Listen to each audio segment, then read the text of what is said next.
जय महाकाल। मंत्र विद्या के संसार में अनेकों प्रकार के मंत्र हैं। कहते हैं भगवान शिव ने 7 करोड़ मंत्रों की रचना की, जिसमें से अधिकांशतः लुप्त हो गए हैं। कुछ मंत्र आज भी बचे हैं, तब भी हमारे पास आज हजारों लाखों की संख्या में मंत्र हैं। जब पौराणिक काल में पुराण लिखे जाने लगे, पौराणिक देवी देवताओं का अस्तित्व वर्चस्व में आया, तो वहाँ भगवान शिव की सबसे अधिक पूजन अर्चना के विषय में भगवान शिव पे लिखा गया है। तंत्र शास्त्र में अनेक ग्रंथों में भगवान शिव के विषय में लिखा गया, और शिव के अन्य मंत्रों की अपेक्षा या अन्य किसी भी देवी देवता के मंत्रों की अपेक्षा भगवान शिव के अनेकों मंत्र हैं। लेकिन उन मंत्रों में सबसे अधिक महत्व पंचाक्षरी को क्यों दिया गया है? भगवान शिव के अन्य मंत्र जैसे रुद्र गायत्री, अघोर गायत्री, इसके अलावा ईशान, सत्योजात, वामदेवा, हर एक देवता के हर एक रूपों में भगवान शिव के नाम हैं। भैरव रूप में भी इनके असंख्य मंत्र हैं, किंतु बावजूद इसके ओम नमः शिवाय पंचाक्षरी को इतना अधिक विशिष्ट महत्व क्यों दिया गया है? वस्तुतः आप इसे तब समझ पाएंगे जब आप स्वयं ओम नमः शिवाय के ऊपर भगवान शिव के पंचाक्षरी मंत्र पर अपनी ऊर्जा लगाएंगे, जब अपना ध्यान लगाएंगे और अपना समय देंगे। इस मंत्र को कल्प वृक्ष के समान माना गया है। इस मंत्र में इतनी अथाह शक्ति है। वस्तुतः ये मंत्र, कुछ लोग कहते हैं कि ये मंत्र सिर्फ मुक्ति देता है। ऐसा नहीं है। भगवान शिव का पंचाक्षरी मंत्र ओम नमः शिवाय अनेक प्रकार के कार्यों को, बल्कि ये कहूँ कि किसी भी प्रकार की ऐसी कामना इस विश्व में नहीं है जिसे ओम नमः शिवाय पूरा न कर सके।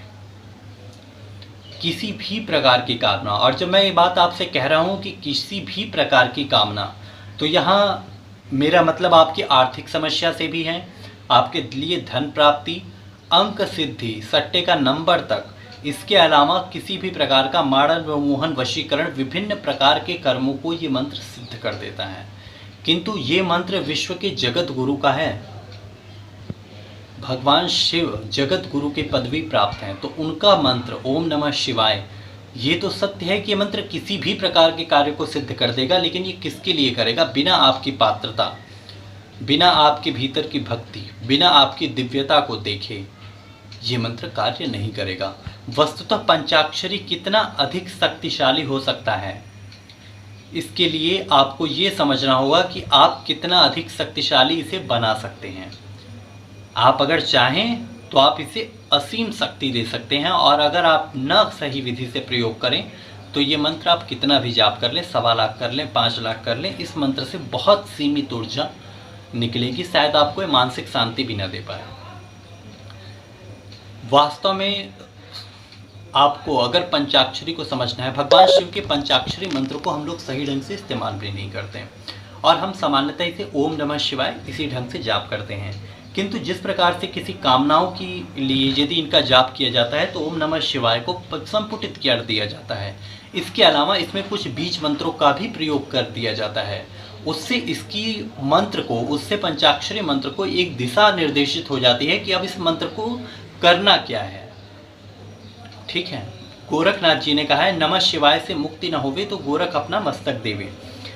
भगवान शिव के मंत्र को मुक्ति से जोड़कर बताया। लेकिन यदि धन प्राप्ति के लिए कोई इस मंत्र का प्रयोग करना चाहता है, तो वो उसे 2 बातें करनी होंगी। या तो इस मंत्र में ह्रीम बीज से इस मंत्र को दिशा निर्देशित कर दिया जाए, अब ओम नमः शिवाय, ओम ह्रीम नमः शिवाय हो जाएगा, और 5 की जगह 6 अक्षर हो जाएंगे।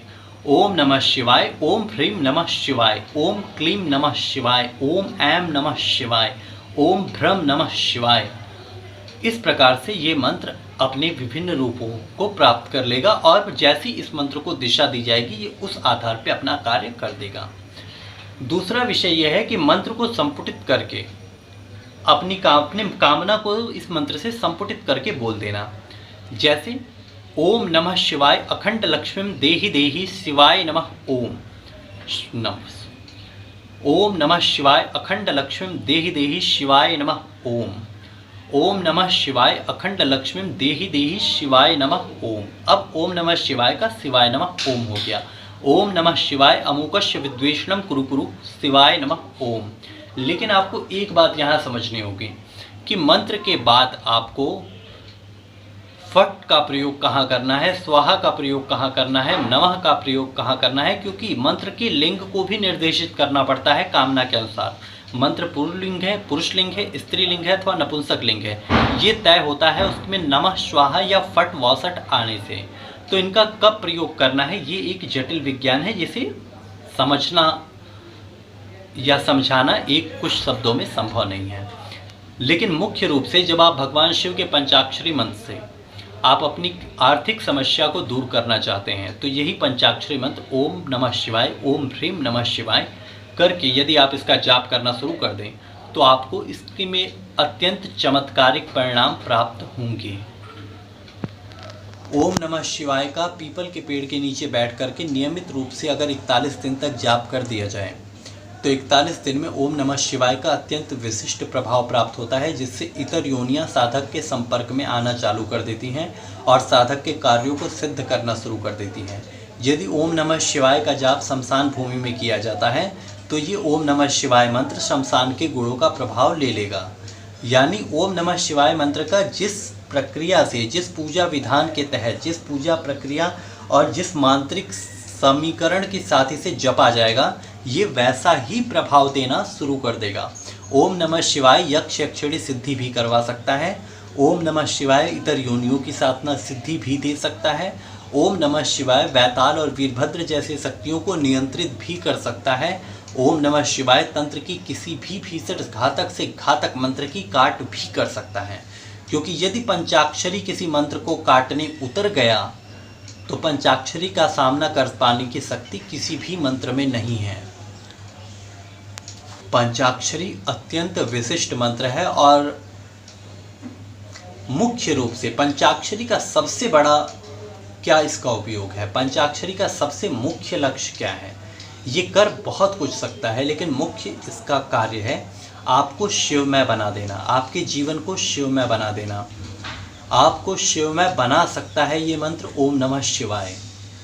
यदि बनना चाहेंगे तो आपको यक्षिणियों नचाने का शौक है, एक अलग बात है, लेकिन यदि आप शिव में विलीन होना चाहते हैं, शिवत्व को पाना चाहते हैं, तो ओम नमः शिवाय आपको शिवमय बना देगा। लेकिन शिवमय वो बन सकता है जो शव के समान जी सकता हो। शव में क्या अंतर है, एक शव में और एक जीवित व्यक्ति में क्या अंतर है, किस प्रकार से आप अंतर समझते हैं? अंतर ये है कि जीवित व्यक्ति में हर एक प्रकार की प्रतिक्रिया होती है।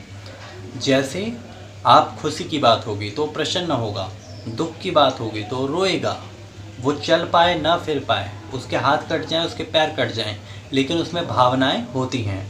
वो कुछ खाएगा, उसे अच्छा लगेगा या बुरा लगेगा, वो कुछ देखेगा, उसे अच्छा लगेगा या बुरा लगेगा, उसे खुशबू की महक अच्छी लगेगी, बदबू से उसे घृणा होगी, उसे भी खाने की इच्छाएं उसमें भी हैं। अच्छा खाना होगा वो खा लेगा, मलमूत्र होगा वो नहीं खाएगा, सड़ा गला देंगे नहीं खाएगा, सर्दी गर्मी का प्रभाव उस पर होगा।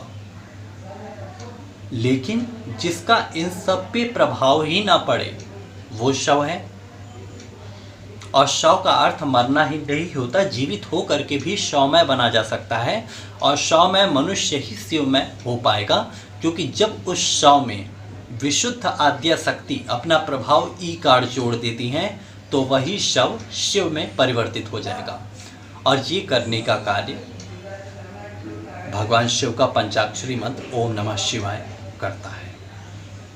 शिव को पाने का यही सबसे सरल, सबसे उत्तम और सबसे प्रभावशाली उपाय है। जय महाकाल।